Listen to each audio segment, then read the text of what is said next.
Hello all. So today namala part 2 frequently asked essay questions ആണ് discuss ചെയ്യാൻ പോകുന്നത്. Let's get started.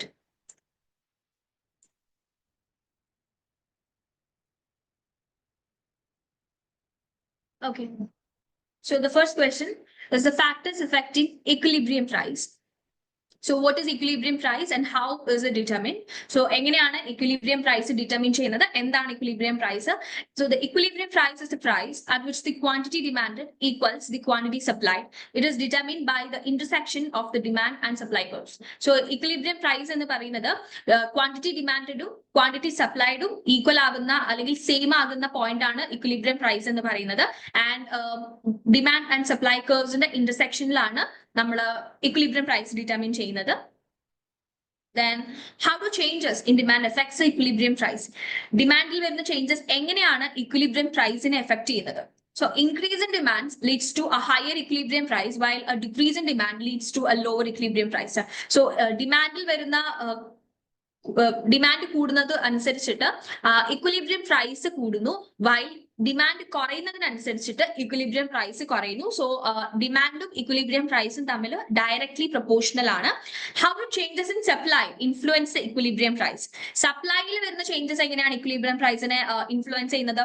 Increase in supply lowers the equilibrium price whereas a decrease in supply raises the equilibrium price. നമ്മൾ ഡിമാൻഡിൽ directly proportional ആണ് equilibrium price എന്ന് പറഞ്ഞപ്പോൾ supply എന്ന് പറയുന്നത് ഇക്വിലിബ്രിയം പ്രൈസുമായിട്ട് ഇൻവേഴ്സ്ലി പ്രൊപ്പോർഷണൽ ആണ്. As increase in supply equilibrium price കുറയ്ക്കുന്നു, whereas സപ്ലൈ കുറയുന്നതിനനുസരിച്ചിട്ട് ഇക്വിലിബ്രിയം പ്രൈസ് കൂടുന്നു. Okay.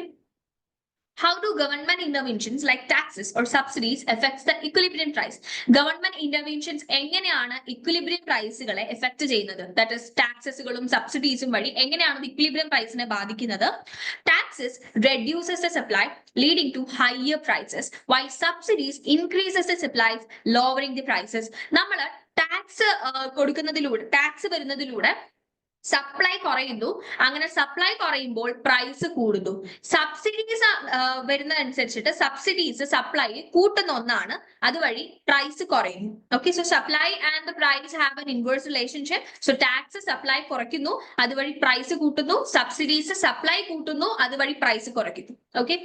Then what role do external events play in determining the equilibrium price? External events അതായത് വല്ല ക്രൈസിസ് എങ്ങനെയാണ് ഇക്വിലിബ്രിയം പ്രൈസസിനെ എഫക്ട് ചെയ്യുന്നത്? അതെങ്ങനെയാണ് ഡിറ്റർമിൻ ചെയ്യുന്നത് equilibrium പ്രൈസിനെ?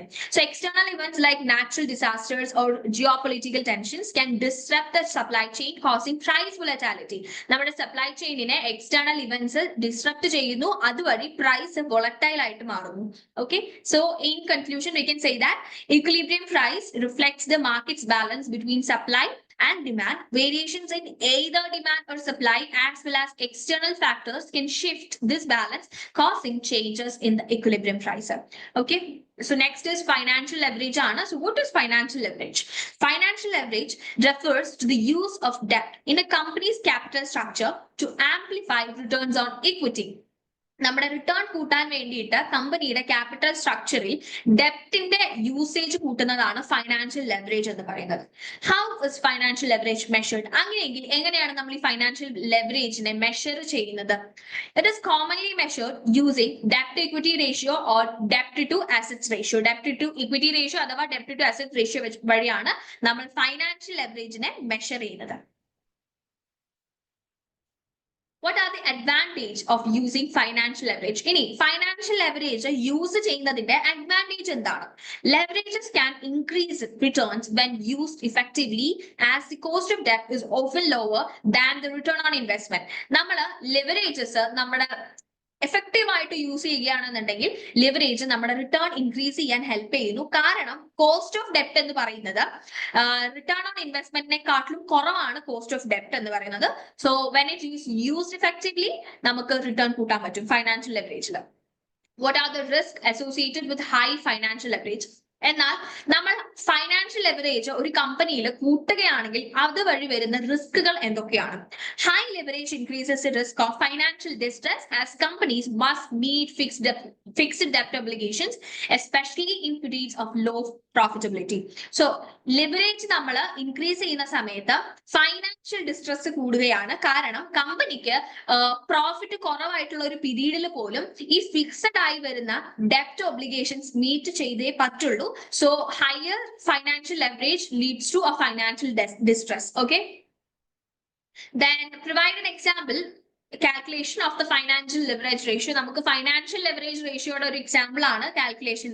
If a company has $500,000 in debt and $1 million in equity, debt to equity ratio ആണ് ചോദിച്ചേക്കണം. So in order to find the debt to equity ratio, നമ്മൾ ഡെപ്റ്റിനെ equity കൊണ്ട് divide ചെയ്യാണ്. So 500,000 by 1 million, that is 0.5. So in conclusion, we can say that financial leverage allows companies to invest more than their equity, increasing potential returns, but also exposing them to greater financial risks. So financial leverage company equity കാട്ടിലും കൂടുതൽ invest ചെയ്യാൻ help ചെയ്യുന്നു. അതുവഴി potential returns increase ചെയ്യുന്നു, but also financial risk കൂടുതലായിരിക്കും. Next is efficient market hypothesis. So efficient market hypothesis na three forms are. What are the three forms of market efficiency? That is weak form, semi-strong form, and strong form efficiency. So define weak form efficiency and its implications. And that weak form efficiency.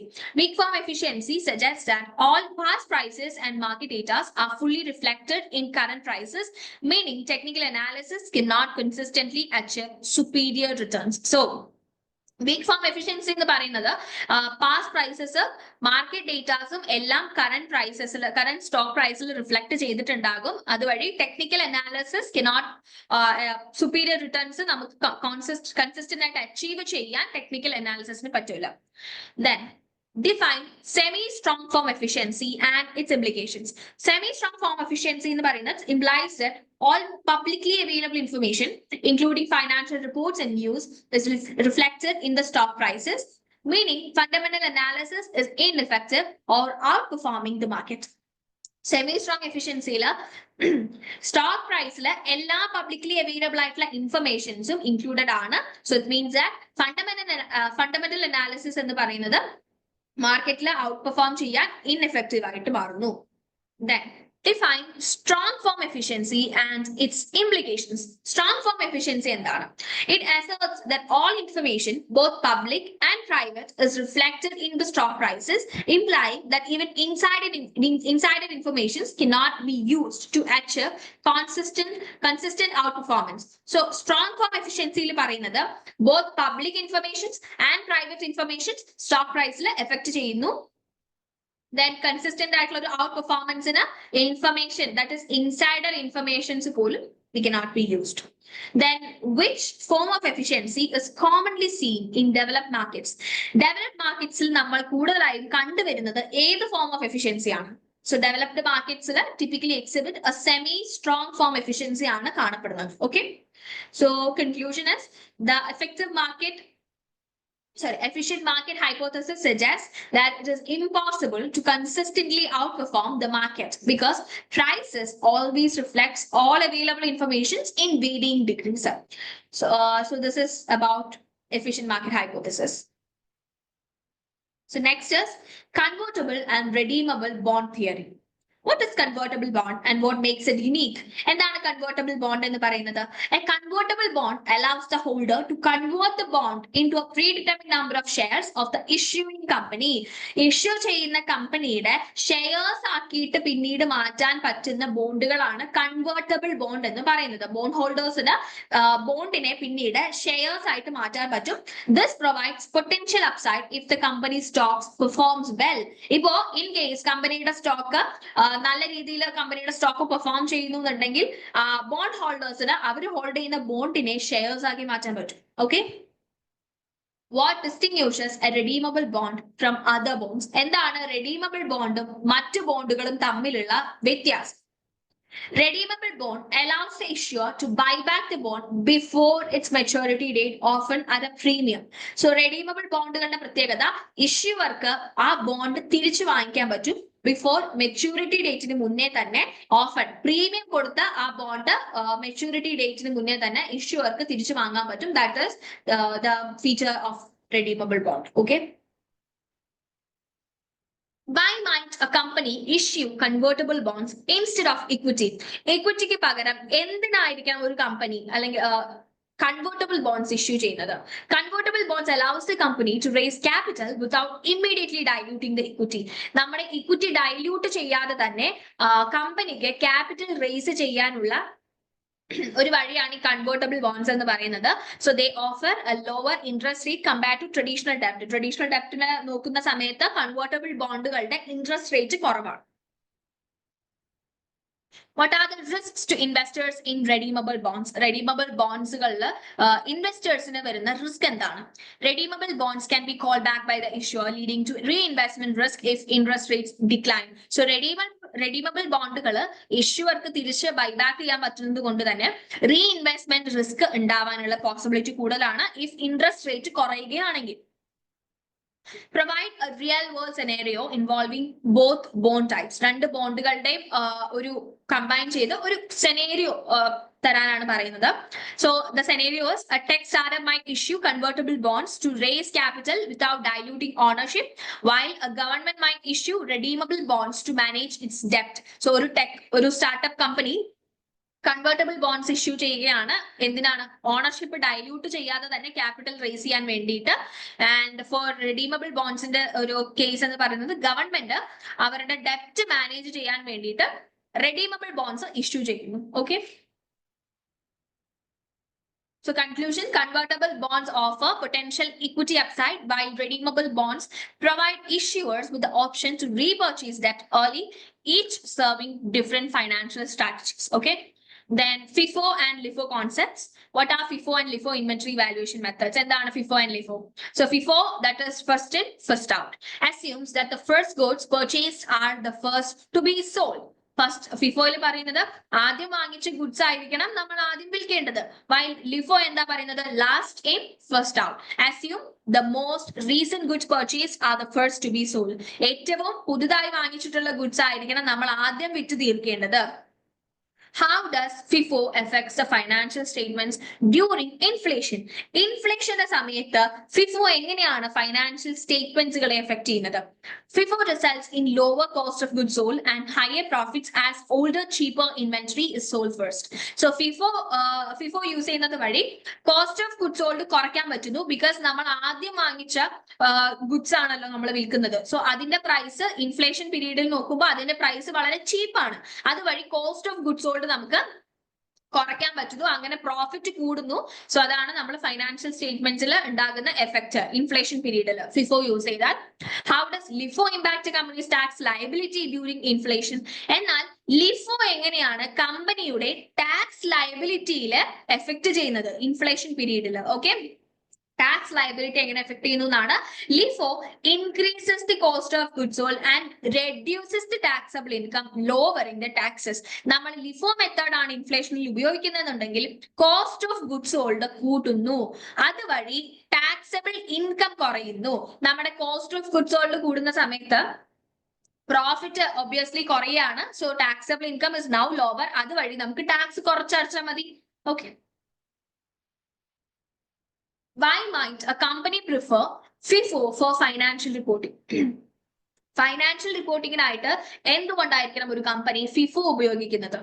FIFO provides a more accurate representation of company's current inventory value, which is beneficial for financial reporting. So FIFO ഉപയോഗിക്കുന്നത് വഴി കമ്പനിയുടെ current inventory വാല്യൂവിനെ പറ്റിയിട്ടുള്ള ഒരു accurate ആയിട്ടുള്ള information ആണ് നമുക്ക് കിട്ടുന്നത്. അത് നമ്മുടെ ഫൈനാൻഷ്യൽ റിപ്പോർട്ടിങ്ങിന് വളരെ ബെനിഫിഷ്യൽ ആണ്. So that's why FIFO use ചെയ്യുന്നത്. What are the implications of switching from FIFO to LIFO? FIFOയിൽ നിന്ന് LIFOയിലേക്ക് സ്വിച്ച് ചെയ്യുന്ന വഴി വരുന്ന implications എന്തൊക്കെയാണ്? Switching to LIFO can reduce taxes in the short term, but may lead to higher reported cost and lower profit. So നമ്മൾ FIFOയിൽ നിന്ന് LIFOയിലേക്ക് switch ചെയ്യുമ്പോൾ ലിഫോയിലേക്ക് വരുന്ന സമയത്ത് ഷോർട്ട് ടേമില് ടാക്സ് നമുക്ക് റെഡ്യൂസ് ചെയ്യാൻ പറ്റും ബിക്കോസ് ലിഫോ യൂസ് ചെയ്യുന്നത് വഴി നമ്മുടെ ടാക്സബിൾ ഇൻകം കുറവാണ്. പക്ഷേ ഫ്യൂച്ചറിൽ but may lead to higher reported cost and lower profit. നമ്മുടെ കോസ്റ്റ് കൂടുതലായിരിക്കും ആൻഡ് ഓൾസോ പ്രോഫിറ്റ് കുറവായിരിക്കും. Okay, so the conclusion is FIFO and LIFO are methods of inventory valuation that have significant implications for a company's tax liability and financial reporting, especially during period of inflation. So FIFOയും LIFOയും inventory valuation methods ആണ് കമ്പനിയുടെ tax ലയബിലിറ്റിയിലും financial റിപ്പോർട്ടിങ്ങിലും വളരെയധികം impact വരുത്താൻ പറ്റുന്ന രണ്ട് method inventory valuation method ആണ്, especially inflation പീരീഡിൽ. Okay, next sustainable growth rate calculation ആണ്. How do you calculate the sustainable growth rate? Sustainable growth rate is calculated as the product of retention ratio and return on equity. നമ്മൾ retention ratioയും return on equityയും തമ്മിൽ multiply ചെയ്ത് കഴിഞ്ഞാൽ we will get sustainable growth rate calculation, growth rate. What factors influence the SGR? So sustainable growth rate നെ influence ചെയ്യുന്ന factors എന്തൊക്കെയാണ്? Profit margins, asset turnover, leverage are the key factors influencing the sustainable growth rate. So profit marginum, asset turnoverും ലെവറേജുകളുമാണ് നമ്മുടെ sustainable growth rate നെ influence ചെയ്യുന്ന factors. Why is the sustainable growth rate important for financial reporting? Financial reporting ൽ എന്താണ് SGR ന് വരുന്ന importance? SGR indicates how much a company can grow without needing additional external financing. കമ്പനിക്ക് external financing, additionally external financing ന്റെ ആവശ്യകത ഇല്ലാതെ എത്ര grow ചെയ്യാൻ പറ്റും എന്നത് നമുക്ക് SGR ലൂടെ കാണാൻ പറ്റും. So that is why financial planning ൽ SGR is important. How does a company increases its SGR? ഇനി എങ്ങനെ ഒരു കമ്പനിക്ക് അതിന്റെ SGR കൂട്ടാം? By improving profitability, increasing asset turnover or increasing the retention ratio. ഇതുവഴി നമ്മുടെ കമ്പനിയുടെ SGR increase ചെയ്യാൻ പറ്റും. What does a negative SGR imply? എന്താണ് ഈ നെഗറ്റീവ് SGR വഴി ഉദ്ദേശിക്കുന്നത്? Negative SGR indicates that company may not be able to grow at its current rate without seeking external financing. So ഒരു നെഗറ്റീവ് SGR കാണിക്കുന്നത് കമ്പനിക്ക് ഇപ്പോഴത്തെ റേറ്റിൽ ഗ്രോ ചെയ്യാൻ പറ്റുകയില്ല, എക്സ്റ്റേണൽ ഫൈനാൻസിങ് ഇനി എടുക്കാതെ കമ്പനിക്ക് മുന്നോട്ട് പോകാൻ പറ്റില്ല, മുന്നോട്ട് ഗ്രോ ചെയ്യാൻ പറ്റില്ല എന്നതാണ് നെഗറ്റീവ് SGR വഴി നമുക്ക് കാണാൻ പറ്റുന്നത്. So conclusion, sustainable growth rate help assess how much a company can grow without over leveraging or requiring additional external capital. It is a key metric for long term financial strategy. Sustainable growth rate കമ്പനിക്ക് additionally external financing അല്ലെങ്കിൽ additionally external capital റേസിംഗിന്റെ ആവശ്യമില്ലാതെ എത്രത്തോളം grow ചെയ്യാൻ പറ്റും എന്ന് SGR ലൂടെ നമുക്ക് അറിയാൻ പറ്റുന്നു. ആൻഡ് ലോങ് ടേം ഫൈനാൻഷ്യൽ സ്ട്രാറ്റജിയുടെ one of the key metric ആണ് SGR. Okay, short term equilibrium pricing on steel. So how do demand and supply curve determines short-term equilibrium pricing for steel? Steel in the equilibrium price short-term equilibrium price for steel എങ്ങനെയാണ് demand and supply curve determine ചെയ്യുന്നത്? In short term, equilibrium price of the steel is determined by the intersection of demand affected by factors like construction activity and supply affected by factors like production cost. So short term equilibrium price of steel ne determine ചെയ്യുന്നത് demand and supply curve ന്റെ intersection ആണ്. Okay, what factors might cause the demand for steel to increase? സ്റ്റീലിന്റെ demand increase ചെയ്യുന്നതിന് affect ചെയ്യുന്ന അല്ലെങ്കിൽ കാരണമാകുന്ന factors എന്തൊക്കെയാണ്? Increased construction, of course construction കൂടിക്കഴിഞ്ഞാൽ സ്റ്റീലിന്റെ ഡിമാൻഡ് കൂടുന്നു. ഇൻഫ്രാസ്ട്രക്ചർ പ്രോജക്ട്സ് ഇൻക്രീസ് ചെയ്യുമ്പോൾ or industrial activity can lead to higher demand for steel. How do production cost affects the supply of steel in the short term? Production cost എങ്ങനെയാണ് സ്റ്റീലിന്റെ സപ്ലൈനെ ബാധിക്കുന്നത്? Short ടേമിൽ സ്റ്റീലിന്റെ സപ്ലൈനെ എങ്ങനെയാണ് പ്രൊഡക്ഷൻ കോസ്റ്റ് എഫക്ട് ചെയ്യുന്നത്? Rising production costs such as higher energy prices can reduce the supply of steel, raising equilibrium price. നമ്മുടെ production cost rice കൂടുന്നതിനനുസരിച്ചിട്ട്, അതായത് higher energy prices വരുന്ന സമയത്ത് സ്റ്റീലിന്റെ സപ്ലൈ കുറയുന്നു, അതുവഴി ഇക്വിലിബ്രിയം പ്രൈസ് കൂടുന്നു. അങ്ങനെയാണ് പ്രൊഡക്ഷൻ കോസ്റ്റ് സപ്ലൈ ഓഫ് സ്റ്റീലിനെ ഷോർട്ട് ടേമിൽ എഫക്ട് ചെയ്യുന്നത്. What role do external economic conditions play in steel pricing? Steel pricing il external economic conditions വഹിക്കുന്ന റോൾ എന്താണ്? Global economic conditions, tariffs, trade agreements can all impact the steel pricing. So ഈ പറഞ്ഞ factors എല്ലാം steel പ്രൈസിങ്ങിനെ വളരെയധികം impact ചെയ്യുന്ന ഒന്നാണ്. Economic conditions, tariffs, trade agreements. What government policies can influence steel prices? സ്റ്റീലിന്റെ പ്രൈസിനെ influence ചെയ്യുന്ന എന്തൊക്കെ ഗവൺമെന്റ് പോളിസീസ് ആണുള്ളത്?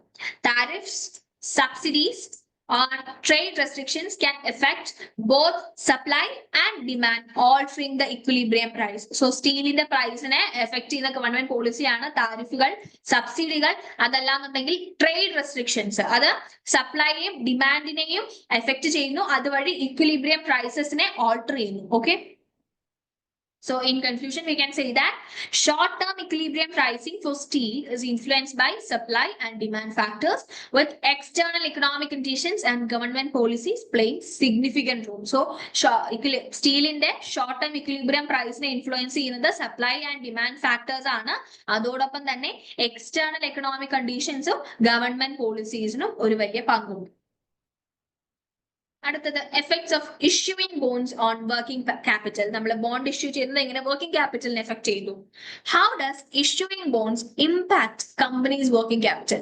നമ്മൾ ബോണ്ട് ഇഷ്യൂ ചെയ്യുന്നത് എങ്ങനെയാണ് കമ്പനിയുടെ വർക്കിംഗ് ക്യാപിറ്റലിനെ ബാധിക്കുന്നത്? Issuing bond increases cash, which improves the working capital. നമ്മൾ ബോണ്ട് ഇഷ്യൂ ചെയ്യുന്നത് വഴി ക്യാഷ് ഇൻക്രീസ് ചെയ്യുന്നു, അങ്ങനെ വർക്കിംഗ് ക്യാപിറ്റൽ കൂടുന്നു. However, it also creates liability that must be managed. പക്ഷേ നമ്മൾ ബോണ്ട് ഇഷ്യൂ ചെയ്യുന്നത് വഴി നമുക്ക് ലയബിലിറ്റിയും കൂടുന്നു, അല്ലെ? മാനേജ് ചെയ്യേണ്ട ലയബിലിറ്റിയും അവിടെ കൂടുകയാണ് along with working capital. What is the difference between short-term and long-term bonds in relation to working capital?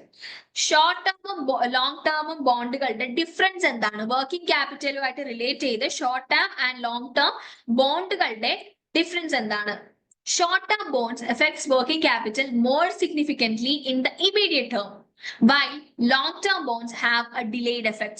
Short-term ബോണ്ടുകൾക്ക് വർക്കിംഗ് ക്യാപിറ്റലിൽ ഒരു ഇമ്മീഡിയറ്റ് എഫക്റ്റ് ആണ് ഉണ്ടാക്കാൻ സാധിക്കുന്നത്, whereas long-term ബോണ്ടുകൾക്ക് ഒരു ഡിലേഡ് എഫക്റ്റ് ആണ് ഉണ്ടാക്കാൻ പറ്റുന്നത്. How does the issuance of bond affects the cash flow?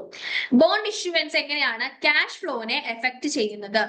Bond issuance provides immediate cash inflow, but future bond payment affects the cash flow, especially interest payments. So bond issue ചെയ്യുന്നത് immediate cash inflow നമുക്ക് create ചെയ്യുന്നുണ്ട്, പക്ഷേ future bond payment നമ്മുടെ cash ഫ്ലോയിനെ effect ചെയ്യുന്നു, especially interest പേയ്മെന്റ്സുകൾ കേട്ടോ. What is the relationship between bond issuance and liquidity? Bond issuance ന്റെയും ലിക്വിഡിറ്റിയുടെയും relationship എന്താണ്? Bond issuance improves the liquidity in short term but creates future obligations that can affect the long term liquidity. അപ്പോ bond issue ചെയ്യുന്നത് വഴി നമ്മുടെ liquidity improve ചെയ്യാൻ പറ്റും, short ടേമിൽ liquidity കൂട്ടാൻ പറ്റുന്നു ബോണ്ട് ഇഷ്യൂ ചെയ്യുമ്പോൾ. പക്ഷേ ഫ്യൂച്ചർ ഒബ്ലിഗേഷൻസ്, അതായത് ലോങ് ടേം ലിക്വിഡിറ്റിയെ എഫക്ട് ചെയ്യാൻ പറ്റുന്ന ഒന്നാണ് ഈ ബോണ്ട് എന്ന് പറയുന്നത്. Okay, what other financial metrics are affected by the bond issuance? ബോണ്ടിന്റെ ഇഷ്യൂവൻസ് വഴി മറ്റെന്തെല്ലാം ഫൈനാൻഷ്യൽ മെട്രിക്സുകളാണ് എഫക്റ്റഡ് ആകുന്നത്? Metrics such as debt to equity ratio, interest coverage ratio, and return on equity are directly influenced by the bond issuance. Bond issuance vadi influence aguna mate metrics aanu debt to equity ratio, interest coverage ratio, and return on equity. So the conclusion ennu parayunnathu, issuing bonds provides immediate cash inflow, improving the working capital, but it also creates future obligations that must be managed efficiently to maintain liquidity. Okay. Find the true risk from the given scenario and measures to mitigate them. What are the common types of financial risks? Common types of financial risks എന്തൊക്കെയാണ്? So common types of financial risk includes market risk, credit risk, liquidity risk, and operational risk. So these are the financial risks. Okay. How do you assess risk in a business scenario? ഒരു business സെനേറിയോയിൽ എങ്ങനെയാണ് നമുക്ക് റിസ്കിനെ assess ചെയ്യാൻ പറ്റുന്നത്? Assessing risk involves analysing factors such as market conditions, financial health, operational efficiencies. So റിസ്കിനെ നമ്മൾ assess ചെയ്യുമ്പോൾ വരുന്ന എന്തൊക്കെ ഫാക്ടേഴ്സ് ആയിരിക്കും നമ്മൾ അനലൈസ് ചെയ്യേണ്ടത്? മാർക്കറ്റ് കണ്ടീഷൻ നോക്കും, ഫൈനാൻഷ്യൽ ഹെൽത്ത് നോക്കും, and also operational efficiency. What measures can be taken to mitigate the market risk? Market risk ne mitigate cheyan endokke measures namukku edukam? Hedging using derivatives. Derivatives ഉപയോഗിച്ച് നമുക്ക് hedge ചെയ്യാം. Diversifying the investment. നമ്മുടെ whole investments നെ നമുക്ക് diversify ചെയ്യാം. Implementing risk management strategies. Risk management strategies implement ചെയ്യാം. ഇതുവഴിയെല്ലാം നമുക്ക് market റിസ്കുകളെ mitigate ചെയ്യാൻ പറ്റും. Okay. How can a company manage credit risk? എങ്ങനെയാണ് ഒരു കമ്പനിക്ക് ക്രെഡിറ്റ് റിസ്ക് മാനേജ് ചെയ്യാൻ പറ്റുന്നത്? A company can reduce the credit risk by assessing the credit worthiness of customers, diversifying its customer base, and using collateral or insurance. So ഒരു കമ്പനിക്ക് അതിന്റെ credit risk കുറയ്ക്കാൻ പറ്റുന്നത് കസ്റ്റമറുടെ ക്രെഡിറ്റ് വർത്തിനെസ് നോക്കുക, then also customer base ഒന്നുകൂടെ diversify ചെയ്യുക, and also നമ്മുടെ credit കൊടുക്കുമ്പോൾ കൊളാട്രൽ യൂസ് ചെയ്യുക, അല്ലാന്നുണ്ടെങ്കിൽ ഇൻഷുറൻസ് വഴി നമുക്ക് ക്രെഡിറ്റ് റിസ്ക് കുറയ്ക്കാൻ പറ്റുന്നു.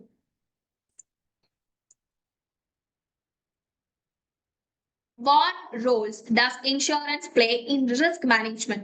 Risk management insurance വരുന്ന പങ്ക് എന്താണ്? Insurance helps transfers the financial risks to third party and can protect against the unexpected losses. So insurance നമ്മുടെ financial riskനെ third partyയിലേക്ക് transfer ചെയ്യാൻ help ചെയ്യുന്നു. Also നമുക്ക് വരുന്ന unexpected losses നിന്നും protect ചെയ്യുന്നു.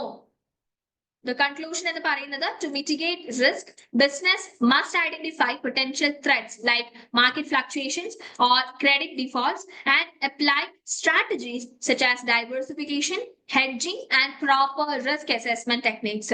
So risk mitigate ചെയ്യാൻ വേണ്ടിയിട്ട് ബിസിനസ് ആദ്യം അവരുടെ പൊട്ടൻഷ്യലി ഉണ്ടാവാൻ പോകുന്ന ത്രെട്ടുകൾ എന്തൊക്കെയാണെന്ന് നോക്കുക, ആൻഡ് അതിന് വേണ്ട സ്ട്രാറ്റജീസ് അപ്ലൈ ചെയ്യുക, അതായത് ഡൈവേഴ്സിഫിക്കേഷൻ, ഹെഡ്ജിങ്, റിസ്ക് അസസ്മെന്റ് ടെക്നിക്സുകളൊക്കെ യൂസ് ചെയ്യാം.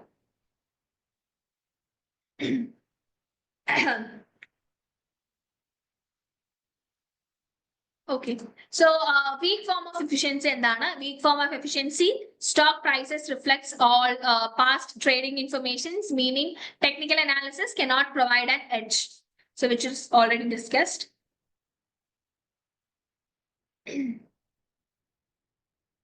How does market efficiency affects the investment strategies?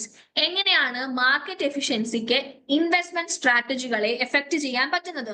In an efficient market, active management is unlikely to outperform passive investing as prices already reflects all available information. ഒരു efficient marketൽ active management is unlikely to outperform passive investing. കാരണം already എല്ലാ ഇൻഫർമേഷൻസും നമ്മുടെ പ്രൈസസിൽ effect ചെയ്തിട്ടുള്ള price ആണ് നമുക്കുള്ളത്. അതുകൊണ്ട് തന്നെ active out perform ചെയ്യാൻ പറ്റിയില്ല എഫിഷ്യന്റ് മാർക്കറ്റിൽ. What is the relation between efficient market hypothesis and behavioural finance? ഇത് തമ്മിലുള്ള റിലേഷൻഷിപ്പ് എന്താണ്? Behavioral finance challenges the idea of fully efficient markets by emphasizing psychological factors that can cause the market anomalies. So behavioral finance നമ്മുടെ efficient market ഹൈപ്പോത്തസിസിനെ എങ്ങനെയാണ് challenge ചെയ്യുന്നതെന്ന് വെച്ച് കഴിഞ്ഞാൽ psychological ഫാക്ടേഴ്സുകളെ emphasise ചെയ്തുകൊണ്ട് ആണ് നമ്മുടെ ബിഹേവിയറൽ ഫൈനാൻസ് EMHനെ ചലഞ്ച് ചെയ്യുന്നത്, അല്ലെങ്കിൽ അവർ തമ്മിലുള്ള relationship. Three forms of market efficiencies നമ്മൾ പറഞ്ഞു and how different level of informations are incorporated into stock പ്രൈസുകളിൽ എങ്ങനെയാണ് നമ്മുടെ different level of informations incorporate ചെയ്തിരിക്കുന്നത് influencing investment strategies and market behavior അതെങ്ങനെയാണ് മാർക്കറ്റിംഗ് ബിഹേവിയറിലും ഇൻവെസ്റ്റ്മെന്റ് സ്ട്രാറ്റജീസിനെയും ഇൻഫ്ലുവൻസ് ചെയ്യുന്നത്. What is the market efficiency mentioned in the scenario? Explain the market efficiency types given in the scenario. തന്നിരിക്കുന്ന സെനേറിയോയിൽ ഏത് market efficiency ആണ് എന്ന് mention ചെയ്യുക, അതോടൊപ്പം തന്നെ എക്സ്പ്ലെയിൻ ചെയ്യുക. സെനേറിയോയിൽ തന്നിരിക്കുന്ന മാർക്കറ്റ് എഫിഷ്യൻസി എക്സ്പ്ലെയിൻ ചെയ്യുക. So this question would relate to a specific scenario where a market displays certain characteristics of efficiency based on how information is reflected in the stock price. So basically, നമുക്കൊരു scenario ഉണ്ടാകും. ആ സെനേറിയോയിൽ നിന്നും ഏത് type of market efficiency ആണ് അവിടെ mention ചെയ്തേക്കുന്നത് എന്ന് നമ്മൾ കണ്ടുപിടിക്കണം. അതായത് ആ സ്റ്റോക്ക് പ്രൈസിൽ ഏത് type of information related stock price ആണ് ആ സെനേറിയോയിൽ തന്നിരിക്കുന്നത് എന്ന് വെച്ച് നമ്മൾ അത് ഏത് EMH-ലാണ്, ഏത് എഫിഷ്യന്റ് മാർക്കറ്റ് ഹൈപ്പോത്തസിസിൽ പെടും എന്ന് നമ്മൾ കണ്ടുപിടിക്കണം. ഓക്കെ, സോ അങ്ങനത്തെ ഒരു സെനേറിയോ വരാം. How does the type of market efficiency impacts the investment? അതായത് മാർക്കറ്റ് എഫിഷ്യൻസി ടൈപ്പ് എങ്ങനെയാണ് ഇൻവെസ്റ്റ്മെന്റുകളെ ഇമ്പാക്ട് ചെയ്യുന്നത്? In a weak form efficient market technical analysis cannot help. So weak form ആണെന്നുണ്ടെങ്കിൽ ടെക്നിക്കൽ അനാലിസിസിന് help ചെയ്യാൻ പറ്റില്ല. സെമി സ്ട്രോങ്ങിൽ fundamental analysis is ineffective and strong form മാർക്കറ്റിൽ ഈവൻ ഇൻസൈഡർ ട്രേഡിങ്ങിന് പോലും ഒരു അഡ്വാൻറ്റേജ് ഓഫർ ചെയ്യാൻ പറ്റില്ല. Next, how would an investor behave in each type of efficient market? ഓരോ ടൈപ്പ് എഫിഷ്യന്റ് മാർക്കറ്റിലും എങ്ങനെയായിരിക്കും ഒരു ഇൻവെസ്റ്റർ ബിഹേവ് ചെയ്യുക? In weak form markets, technical analysis would be avoided. നമ്മൾ weak form മാർക്കറ്റുകളിൽ technical analysis avoid ചെയ്യുക. Semi strong മാർക്കറ്റുകളിൽ fundamental analysis would not be effective. Strong form markets insider trading would be irrelevant. Okay. What is the importance of market efficiency in pricing? Pricing il market efficiency യുടെ importance എന്താണ്? Market efficiency ensures that the prices reflects all available information which helps investors make informed decisions. Market efficiency നമ്മുടെ പ്രൈസസുകളിൽ എല്ലാ available ഇൻഫർമേഷൻസും reflect ചെയ്യുന്നു and also അത് ഇൻവെസ്റ്റേഴ്സിന് കുറച്ചുകൂടെ informed decisions എടുക്കാൻ help ചെയ്യും.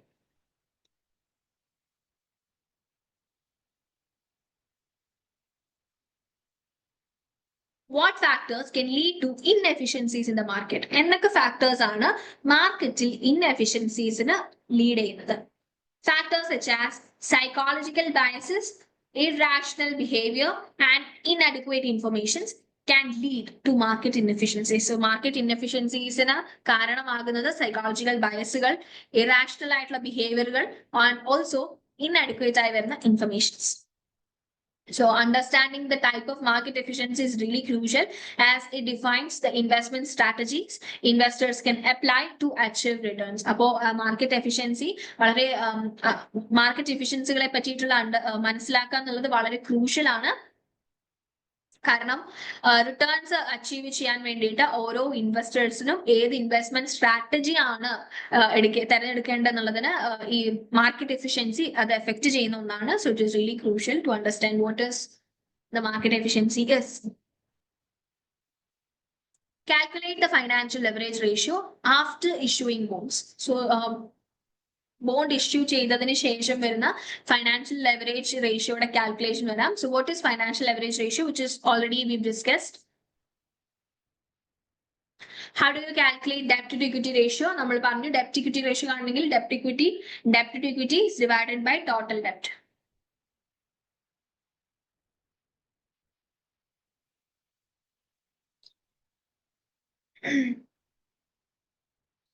So what effect does issuing bonds have on the leverage ratios?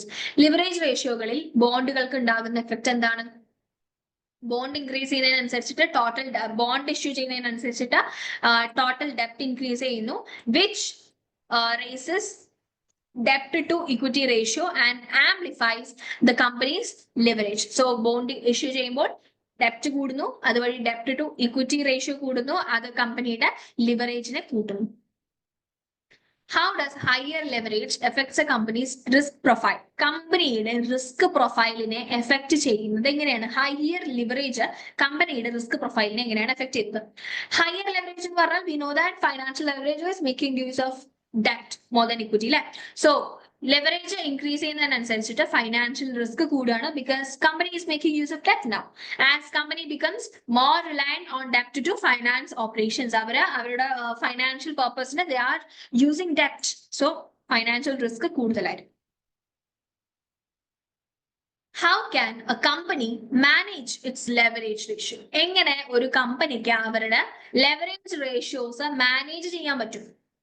Company can manage its leverage by balancing debt and equity financing, controlling its debt levels and maintaining profitability. കമ്പനിക്ക് അവരുടെ leverage manage ചെയ്യാൻ വേണ്ടിയിട്ട് ഡെപ്റ്റും equity ഫൈനാൻസിങ്ങും തമ്മിൽ ഒരു balance ഉണ്ടാവുക, അതുവഴി ഡെപ്റ്റ് level control ചെയ്യുക, profitability maintain ചെയ്തു പോകാം. So financial leverage is calculated by dividing debt by equity. Issuing bonds increases debts and raises the leverage ratio, amplifying potential returns and risk. Okay. Percentage growth in equity from year 1 to year 2. How is the percentage growth in equity is calculated? എങ്ങനെയാണ് നമുക്ക് percentage growth in equity calculate ചെയ്യാൻ പറ്റുക?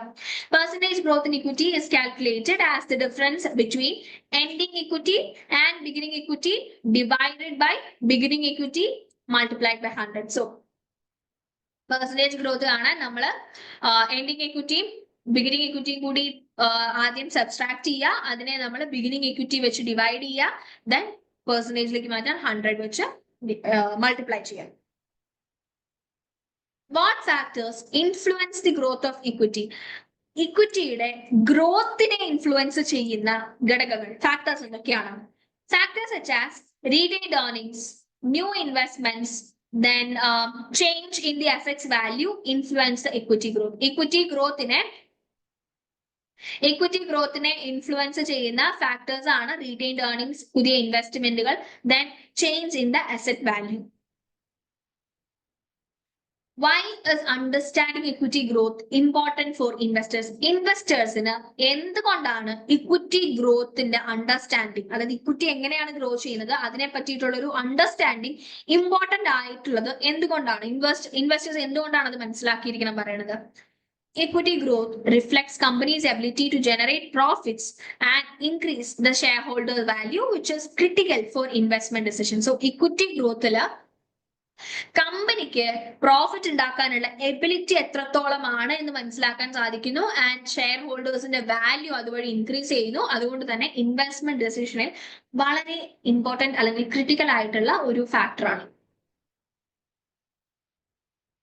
How does equity growth impacts the financial ratios? Financial ratioകളെ എങ്ങനെയാണ് equity growth impact ചെയ്യുന്നത്? Higher equity growth ആണെങ്കിൽ it improves the financial ratios like return on equity and debt to equity ratio, that signaling financial health.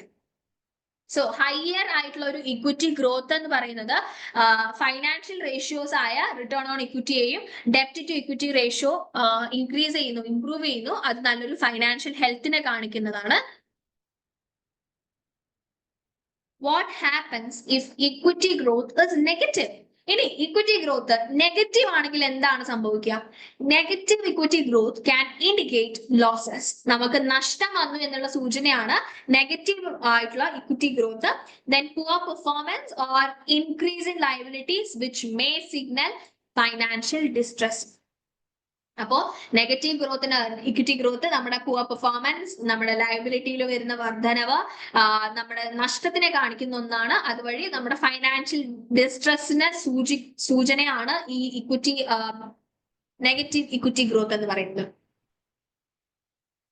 So conclusion ആയിട്ട് നമുക്ക് പറയാം, the percentage growth in equity reflects company's ability to generate profits, reinvest them for future growth, affecting financial ratios and investors' decisions. Okay. Company in a meeting with investment bank regarding issuance of bond. So What is the role of an investment bank in the bond issuance? ബോണ്ടിന്റെ ഇഷ്യൂൻസിൽ investment ബാങ്കുകളുടെ role എന്താ?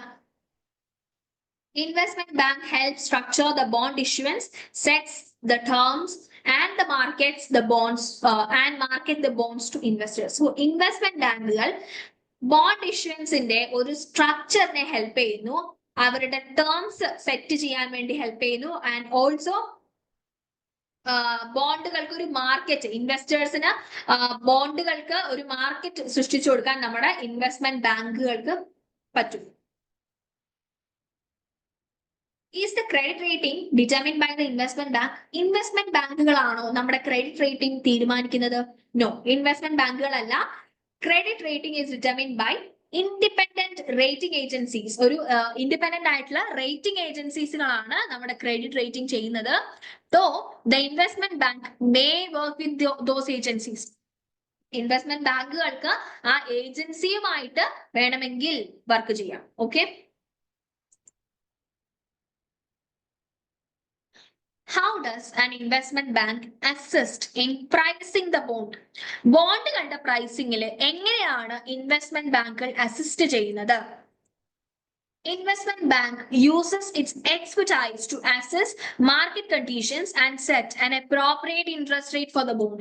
So investment bank അവരുടെ expertise ഉപയോഗിച്ച് market conditions assess ചെയ്യുന്നു and അവർ അതുവഴി ഒരു appropriate ആയിട്ടുള്ള ഇൻട്രസ്റ്റ് റേറ്റ് ബോണ്ടുകൾക്ക് സെറ്റ് ചെയ്യുന്നു. അങ്ങനെയാണ് ബോണ്ടുകളുടെ പ്രൈസിംഗിൽ ഇൻവെസ്റ്റ്മെന്റ് ബാങ്കുകൾ ഹെൽപ്പ് ചെയ്യുന്നത്. Okay, what are the risks for the company when issuing bonds? Bond issue ചെയ്യുമ്പോൾ വരുന്ന റിസ്ക് എന്തൊക്കെയാ? Risk includes having to meet interest payments. അല്ലെ, ബോണ്ട് ഇഷ്യൂ ചെയ്യുമ്പോൾ അവരുടെ ബോണ്ട് ഹോൾഡേഴ്സിന് ഇൻട്രസ്റ്റ് കൊടുക്കണം, സോ അത് മീറ്റ് ചെയ്യണം. Also potential impact on credit rating. Credit റേറ്റിംഗിൽ അവിടെ ഒരു ഇമ്പാക്ട് വരാം ആൻഡ് ഓൾസോ അവിടെ ലിവറേജ് കൂടുന്നു, അല്ലെ, ഡെപ്റ്റ് യൂസേജ് കൂടി. സോ ഇതൊക്കെയാണ് ബോണ്ട് ഇഷ്യൂ ചെയ്യുമ്പോൾ വരുന്ന risk. What is the benefit of issuing bond over equity? ഇക്വിറ്റിനെക്കാട്ടിലും നമ്മൾ ബോണ്ട് ഇഷ്യൂ ചെയ്യുമ്പോൾ വരുന്ന ബെനിഫിറ്റ് എന്താ? Issuing bond allow the company to raise capital without diluting the ownership. നമുക്ക് ബോണ്ട് ഇഷ്യൂ ചെയ്യുന്ന സമയത്ത് നമ്മുടെ ഓണർഷിപ്പ് ഡൈല്യൂട്ട് ചെയ്യാതെ തന്നെ കമ്പനിക്ക് ക്യാപിറ്റൽ റേസ് ചെയ്യാൻ പറ്റുന്ന ഒരു വഴിയാണ് ഇഷ്യൂയിങ് ബോണ്ട് എന്ന് പറയുന്നത്. സോ അവിടെ ഒരു ഡെപ്റ്റ് ഒബ്ലിഗേഷൻ ഉണ്ടെങ്കിൽ പോലും നമ്മുടെ കമ്പനികൾക്ക് ഓണർഷിപ്പ് ഡൈല്യൂട്ട് ചെയ്യാതെ ക്യാപിറ്റൽ റേസ് ചെയ്യാം. സോ അതാണ് ഇക്വിറ്റിയെക്കാളും ബോണ്ട് ഇഷ്യൂ ചെയ്യുമ്പോൾ വരുന്നൊരു ബെനിഫിറ്റ്. സോ ഇൻവെസ്റ്റ്മെന്റ് ബാങ്കുകൾ play a crucial role in advising on bond issuance. ഒരു ബോണ്ട് ഇഷ്യൂ ചെയ്യുന്നതിനെ പറ്റിയിട്ട്, അതിന്റെ പ്രൈസിങ്ങിനെ പറ്റി, സ്ട്രക്ചറിങ്, ഇതിനെല്ലാം പറ്റിയിട്ട് ഒരു അതിന്റെ അഡ്വൈസിങ്ങിൽ ഇൻവെസ്റ്റ്മെന്റ് ബാങ്കുകൾക്ക് ഒരു പ്രധാന പങ്കുണ്ട്, while also managing risk and ensuring the market demand.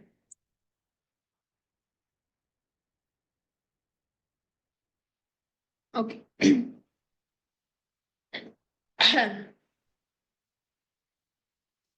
how do FIFO and LIFO impacts the earnings? FIFOയും LIFOയും ഏർണിംഗ്സിനെ എങ്ങനെയാണ് ഇമ്പാക്ട് ചെയ്യുന്നത്? FIFO typically leads to higher earnings in the inflationary environments. Inflationary പീരീഡിൽ FIFO ഉപയോഗിക്കുന്നത് വഴി നമുക്ക് ഏർണിംഗ്സ് കൂട്ടാൻ പറ്റുന്നു.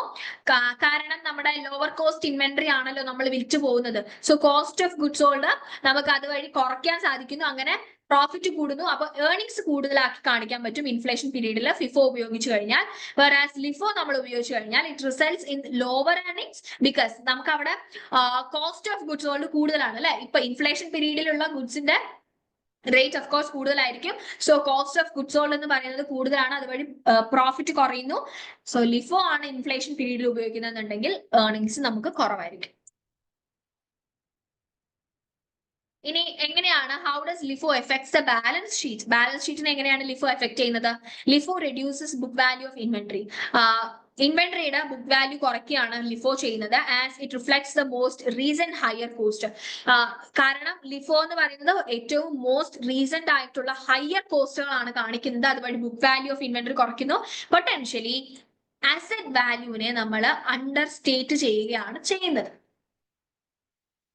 What are the tax implications of using LIFO? LIFO ഉപയോഗിക്കുന്നത് വഴി വരുന്ന ടാക്സ് ഇംപ്ലിക്കേഷൻസ് എന്തൊക്കെയാ?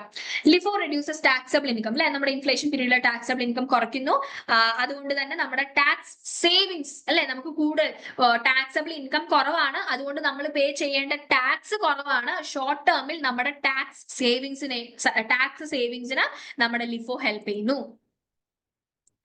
How does using LIFO affect a company's financial ratio? ഇനി FIFO ഉപയോഗിക്കുന്നത് വഴി കമ്പനിയുടെ ഫൈനാൻഷ്യൽ റേഷ്യോയിൽ എന്ത് എഫക്റ്റ് ആണ് ഉണ്ടാവുന്നത്? FIFO increase the value of inventory and earnings. അല്ലെ, കമ്പനി FIFO ഉപയോഗിക്കുമ്പോൾ എന്ത് സംഭവിക്കുന്നു? ഇൻവെന്ററിയുടെ വാല്യൂ കൂടുന്നു, ഏർണിംഗ്സ് കൂടുന്നു. അങ്ങനെ improving the financial ratio, financial ratios ആയ return on assets and profit margins അതുവഴി ഇൻക്രീസ് ചെയ്യുന്നു. Which method is considered more conservative? ഇതിൽ ഏത് മെത്തേഡാണ് കുറച്ചും കൂടി കൺസർവേറ്റീവ്? എന്തുകൊണ്ടാണ് അത് കൺസർവേറ്റീവ് ആയത്? LIFO is considered more conservative. LIFO ആണ് കൺസർവേറ്റീവ് മെത്തേഡ്. കാരണം in terms of earnings report ചെയ്യുന്ന സമയത്ത് LIFO ഉപയോഗിക്കുമ്പോൾ ഇറ്റ് റെഡ്യൂസസ് ദ ഇൻകം കുറയ്ക്കുന്നു and also inventory value.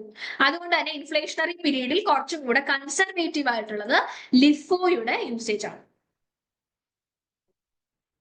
So നമ്മുടെ LIFO, choice between LIFO and FIFO. FIFO and LIFO affects the earnings quality by influencing എന്തെല്ലാം factors influence ചെയ്യുന്നു? Income tax, asset valuation, profitability. But LIFO generally results in lower reported earnings during inflation period. Define operating leverage. What is operating leverage? എന്താണ് operating leverage? Operating leverage refers to proportion of fixed cost in a company's cost structure. കമ്പനിയുടെ cost സ്ട്രക്ചറിൽ എത്രത്തോളമാണ് fixed cost എന്ന് കാണിക്കുന്നതാണ് operating leverage. High operating leverage means company has high proportion of fixed cost. Operating leverage കൂടുതലാണെങ്കിൽ കമ്പനിക്ക് fixed cost കൂടുതലാണെന്ന് അർത്ഥം. Amplifying impact of sales change on profit. സെയിൽസിന്റെ ഇമ്പാക്ട് എത്രത്തോളം ഉണ്ടെന്ന് നമുക്ക് കാണിക്കുന്ന ഒന്നാണ് operating leverage. How is operating leverage calculated? എങ്ങനെ നമുക്ക് ഓപ്പറേറ്റിംഗ് ലെവറേജ് കാൽക്കുലേറ്റ് ചെയ്യാം? Operating leverage is calculated as contribution margin divided by operating income. Contribution margin നമ്മൾ ഓപ്പറേറ്റിംഗ് ഇൻകം വെച്ച് ഡിവൈഡ് ചെയ്താൽ we'll get operating leverage. How does operating leverage affects profit volatility? Profit volatility എങ്ങനെയാണ് operating leverage effect ചെയ്യുന്നത്? Higher operating leverage magnifies the effects of sales fluctuations on profits, leading to more volatile earnings. Higher ആയിട്ടുള്ള operating leverage sales fluctuations, പ്രോഫിറ്റിലുള്ള sales fluctuations കൂടുതലായി കാണിക്കുന്നു. അതുവഴി volatile ആയിട്ടുള്ള earnings ആണ് നമുക്ക് ഉണ്ടാവുന്നത്. Okay, what is the difference between operating leverage and financial leverage? എന്താണ് difference? Operating leverage refers to fixed cost in production. അല്ലെ, കമ്പനിയുടെ കോസ്റ്റ് സ്ട്രക്ചറിലെ ഫിക്സഡ് കോസ്റ്റിനെ കാണിക്കുന്നതാണ് operating leverage. whereas financial leverage എന്ന് പറയുന്നത് യൂസ് ഓഫ് ഡെപ്റ്റ് ടു ഫൈനാൻസ് ദ ഓപ്പറേഷൻസ്. കമ്പനിയുടെ operations finance ചെയ്യാൻ അവര് ഡെപ്റ്റ് ഉപയോഗിക്കുന്നുണ്ടെങ്കിൽ that is financial leverage. How can a company manage its operating leverage? എങ്ങനെയാണ് ഒരു കമ്പനിക്ക് ഓപ്പറേറ്റിംഗ് ലെവറേജിനെ മാനേജ് ചെയ്യാൻ പറ്റുന്നത്? Company can manage operating leverage by adjusting its mix of fixed and variable cost. Fixed കോസ്റ്റും വേരിയബിൾ കോസ്റ്റും അഡ്ജസ്റ്റ് ചെയ്യുന്നത് വഴി ഓപ്പറേറ്റിംഗ് ലെവറേജിനെ മാനേജ് ചെയ്യാം. സച്ച് ആസ് ഔട്ട്സോഴ്സിംഗിലൂടെ അല്ലെ, or automating production process, outsourcing and ഓട്ടോമേഷനിലൂടെ കമ്പനിക്ക് അവരുടെ ഓപ്പറേറ്റിംഗ് ലെവറേജിനെ മാനേജ് ചെയ്യാൻ പറ്റും. So operating leverage measures how fixed cost affects the profit changes in response to sales variations. Sales ഉണ്ടാകുന്ന വേരിയേഷൻസ് എങ്ങനെയാണ് പ്രോഫിറ്റിനെ, അതായത് ഫിക്സഡ് കോസ്റ്റ് എങ്ങനെയാണ് പ്രോഫിറ്റ് ചേഞ്ചസിനെ എഫക്ട് ചെയ്യുന്നതെന്ന് കാണിക്കുന്നതാണ്. So company with high operating leverage experience more significant profit changes. Cash conversion cycle and NPV. എന്താണ് NPV? What is conversion? Cash conversion cycle. Cash conversion cycle measures how efficiently a company manages its working capital. Company എത്ര efficient ആയിട്ടാണ് അവരുടെ working ക്യാപിറ്റലിനെ manage ചെയ്യുന്നത് എന്നുള്ളതാണ് cash conversion സൈക്കിളിൽ കാണാൻ പറ്റുന്നത്. It calculates the time it takes for a company to turn its investment in the inventory and other resources inputs into cash flow from sales. Company എത്ര സമയം എടുത്തിട്ടാണ് ഇൻവെന്ററിയിലുള്ള ഇൻവെസ്റ്റ്മെന്റുകളെ and അവരുടെ മറ്റ് സോഴ്സ് ഓഫ് ഇൻപുട്സ്, അവരുടെ സെയിൽസിൽ നിന്നും കിട്ടിയിട്ടുള്ള മറ്റ് source of ഇൻപുട്ടുകളെ cash flow ആക്കി മാറ്റാൻ എത്ര ടൈം എടുക്കും എന്നുള്ളതാണ് ക്യാഷ് കൺവേർഷൻ സൈക്കിളിൽ കാണാൻ പറ്റുക. Sorry cash conversion cycle measure ചെയ്യുന്നത്. ഇനി നമുക്ക് എങ്ങനെ ക്യാഷ് കൺവേർഷൻ സൈക്കിൾ കാൽക്കുലേറ്റ് ചെയ്യാം? So days inventory outstanding plus days sales outstanding minus days payable outstanding. So this is the calculation.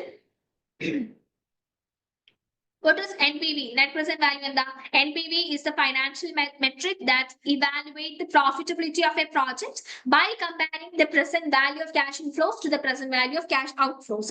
So NPV എന്ന് പറയുന്നത് ഒരു പ്രൊജക്ടിന്റെ പ്രോഫിറ്റബിലിറ്റിയെ മെഷർ ചെയ്യുന്ന ഒന്നാണ്. എങ്ങനെ? present value of cash inflow ine present value of cash outflow, cash inflow ine cash outflow യുമായിട്ട് compare ചെയ്ത് profitability evaluate ചെയ്യുന്ന ഒരു മെട്രിക് ആണ് NPV എന്ന് പറയുന്നത്. How do you calculate NPV? എങ്ങനെ കാൽക്കുലേറ്റ് ചെയ്യാം? So cash inflow by 1 plus discount rate into the times minus initial investment ചെയ്തു കഴിഞ്ഞാൽ നമുക്ക് നമ്മുടെ NPV കിട്ടും. Why is NPV important? എന്തുകൊണ്ടാണ് decision മേക്കിംഗിൽ NPVക്ക് പ്രാധാന്യമുള്ളത്? NPV helps determine whether a project or investment will add value to the company. NPV വഴി നമുക്ക് ആ ഒരു പ്രൊജക്ട് അല്ലെങ്കിൽ ആ ഒരു ഇൻവെസ്റ്റ്മെന്റ് കമ്പനിക്ക് വാല്യൂ കൂട്ടാൻ സഹായിക്കുന്നുണ്ടോ എന്ന് നമുക്ക് NPV-യിലൂടെ കണ്ടുപിടിക്കാൻ പറ്റും. Positive NPV indicates a profitable investment. നമുക്കൊരു പോസിറ്റീവ് NPV ആണോ എന്നുണ്ടെങ്കിൽ നമുക്ക് അതൊരു പ്രോഫിറ്റബിൾ ഇൻവെസ്റ്റ്മെന്റിനെയാണ് കാണിക്കുന്നത്. So the cash conversion cycle indicates how long it takes a company to convert investments into cash. ഇൻവെസ്റ്റ്മെന്റുകളെ ക്യാഷ് ആക്കി മാറ്റാൻ എത്ര സമയം എടുക്കുന്നു എന്ന് കാണിക്കുന്നതാണ് കമ്പനിയുടെ cash conversion cycle. NPV helps evaluate the value of future cash flow after considering the time value of money. Time value of money കണക്കിലെടുത്തതിന് ശേഷം ഫ്യൂച്ചർ ക്യാഷ് ഫ്ലോയുടെ വാല്യൂ ഇവാലുവേറ്റ് ചെയ്യാൻ സഹായിക്കുന്നതാണ് NPV. ഇനി define 3 types of mergers and acquisitions നെ പറ്റിയിട്ടാണ്. എന്താണ് horizontal merger? Horizontal merger occurs between companies in the same industry. അല്ലെ, ഒരേ ഇൻഡസ്ട്രിയിലുള്ള കമ്പനികൾ തമ്മിൽ വരുന്നതാണ് horizontal merger, aiming to increase the market share and reduce the competition. Horizontal merging വഴി കമ്പനിയുടെ മാർക്കറ്റ് ഷെയർ കൂട്ടുക, കോമ്പറ്റീഷൻ കുറയ്ക്കുക എന്നുള്ളതാണ് അവരുടെ ഒബ്ജക്റ്റീവ്. Vertical merger എന്താണ്? Vertical merger happens between companies at different stage of production in the same industry. ഇവിടെ same industry ആണ്, പക്ഷേ കമ്പനിയുടെ അതായത് പല സ്റ്റേജ് ഓഫ് പ്രൊഡക്ഷനിൽ നിൽക്കുന്ന കമ്പനീസ് തമ്മിലുള്ള മെർജിംഗ് ആണ് vertical merger. Aims to streamline operations and reduce cost. Cost കുറയ്ക്കുക, ഓപ്പറേഷൻസുകളെ സ്ട്രീംലൈൻ ചെയ്യാൻ വേണ്ടിയിട്ടാണ് വെർട്ടിക്കൽ മെർജിംഗ് കൂടുതലായിട്ട് ചെയ്യുന്നത്. What is conglomerate merger? എന്താണ് conglomerate merger? Conglomerate merger involves companies from unrelated industry. ഒരു ബന്ധവും ഇല്ലാത്ത ഇൻഡസ്ട്രികൾ തമ്മിലുള്ള merging ആണ് conglomerate, aiming to diversify and reduce the risk. Risk കുറയ്ക്കുക ആൻഡ് കമ്പനിക്ക് ഡൈവേഴ്സിഫിക്കേഷന് വേണ്ടിയിട്ടാണ് conglomerate ചെയ്യുന്നത്. How do mergers impact the financial statements? ഇനി ഫൈനാൻഷ്യൽ സ്റ്റേറ്റ്മെന്റ്സുകളെ എങ്ങനെയാണ് mergersകൾ ഇമ്പാക്ട് ചെയ്യുന്നത്? Mergers can lead to change in revenue. Revenue change വരുത്താം, cost structure change വരുത്താം, and assets valuations which are reflected in combined financial statements അത് പിന്നീട് reflect ചെയ്യുന്നു. So ഇങ്ങനെയാണ് mergersന് financial സ്റ്റേറ്റ്മെന്റ്സുകളെ impact ചെയ്യാൻ പറ്റുന്നത്. What are the regulatory considerations in a merger? Mergerൽ നമ്മൾ consider ചെയ്യേണ്ട റെഗുലേറ്ററി കാര്യങ്ങൾ എന്തൊക്കെയാണ്? Antitrust laws, regulatory approvals are necessary to ensure merger doesn't harm competition or create monopolistic behavior. So merger ന്റെ സമയത്ത് നമ്മൾ antitrust laws-ഉം regulatory approvals-ഉം വേണം.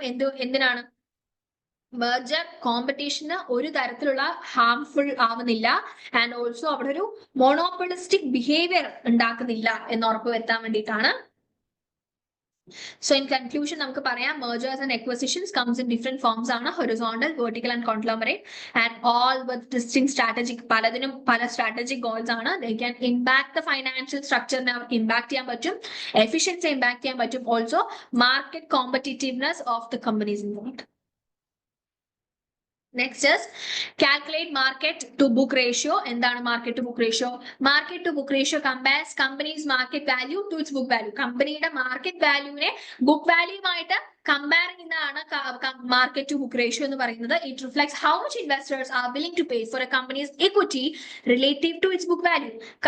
അതായത് ഇൻവെസ്റ്റേഴ്സ് കമ്പനിയുടെ ഇക്വിറ്റിയിൽ, അതായത് കമ്പനിയുടെ ബുക്ക് വാല്യൂവിനെ വെച്ച് നോക്കുമ്പോൾ ഇക്വിറ്റിയിൽ എത്രത്തോളം ഇൻവെസ്റ്റ് ചെയ്യാൻ ഇൻവെസ്റ്റേഴ്സ് തയ്യാറാണ് എന്ന് കാണിക്കുന്നതാണ് മാർക്കറ്റ് ടു ബുക്ക് റേഷ്യോ. ഇനി എങ്ങനെയാണ് നമുക്ക് മാർക്കറ്റ് ടു ബുക്ക് റേഷ്യോ കണ്ടുപിടിക്കാൻ പറ്റുക? കാൽക്കുലേറ്റ് ചെയ്യാൻ വേണ്ടി മാർക്കറ്റ് വാല്യൂ പെർ ഷെയറിനെ ബുക്ക് വാല്യൂ പെർ ഷെയറുമായിട്ട് ഡിവൈഡ് ചെയ്ത് കഴിഞ്ഞാൽ will get market to book ratio. ഇനി what does a high market to book ratio indicate? നമുക്ക് high market to book ratio എന്തിനെ സൂചിപ്പിക്കുന്നു? High ratio indicates that the market values the company's future growth potential highly. So, കമ്പനിയുടെ ഫ്യൂച്ചറിലെ growth പൊട്ടൻഷ്യലിനെ consider ചെയ്യുന്നു, അല്ലെങ്കിൽ market അത് value ചെയ്യുന്നു എന്ന് കാണിക്കുന്ന ഒന്നാണ്. Often because of strong intangible assets like brand or intellectual property. Because അവർക്ക് ഒരു സ്ട്രോങ് ഇൻടാഞ്ചിബിൾ അസറ്റ് അവിടെ ഉണ്ട്, ദാറ്റ് ഈസ് അവരുടെ ബ്രാൻഡ് അല്ലെങ്കിൽ അവരുടെ ഇന്റലക്ച്വൽ പ്രോപ്പർട്ടി. അങ്ങനെയെങ്കിൽ what does a low market to book ratio indicate? Low market to book ratio എന്തിനെ indicate ചെയ്യുന്നു? Low ratio suggest that the market undervalues a company. Low market book ratio ആണെങ്കിൽ market to book ratio കമ്പനിയെ market undervalue ചെയ്തു എന്നാണ് കാണിക്കുന്നത്. Possibly എന്ത് കാരണമായിരിക്കാം? Poor performance കൊണ്ട്, അസറ്റ് റൈറ്റ് ഡൗൺസ് കൊണ്ട്, പുവർ ഗ്രോത്ത് പ്രോസ്പെക്റ്റുകൾ കൊണ്ട്. Why is the market to book ratio important for investors? Investors-ന് എന്തുകൊണ്ടാണ് market to book ratio വളരെ important ആയിട്ടുള്ളത്? It helps investors assess whether a company's stock is overvalued or undervalued in relation to its book value. Book value-നെ വെച്ച് നോക്കുമ്പോൾ അവരുടെ stock overvalue ചെയ്തോ undervalue ചെയ്തോ എന്നറിയാൻ വേണ്ടിയിട്ടാണ് മാർക്കറ്റ് ടു ബുക്ക് റേഷ്യോസ് ഇൻവെസ്റ്റേഴ്സിനെ ഹെൽപ്പ് ചെയ്യുന്നത്. Okay, so market to book ratio എന്ന് പറയുന്നത് ഇൻവെസ്റ്റേഴ്സ് കമ്പനിയുടെ ഇക്വിറ്റിയിൽ എത്രത്തോളം പേ ചെയ്യാൻ, ഇൻവെസ്റ്റ് ചെയ്യാൻ വില്ലിംഗ് ആണോ എന്ന് കാണിക്കുന്നതാണ്. ഹൈ റേഷ്യോ ഇൻഡിക്കേറ്റ് ചെയ്യുന്നത് ഹൈ എക്സ്പെക്ടഡ് ഫ്യൂച്ചർ ഗ്രോത്തിനെയാണ്. So that's about the essay questions about from part 2. Hope you all understood. Thank you.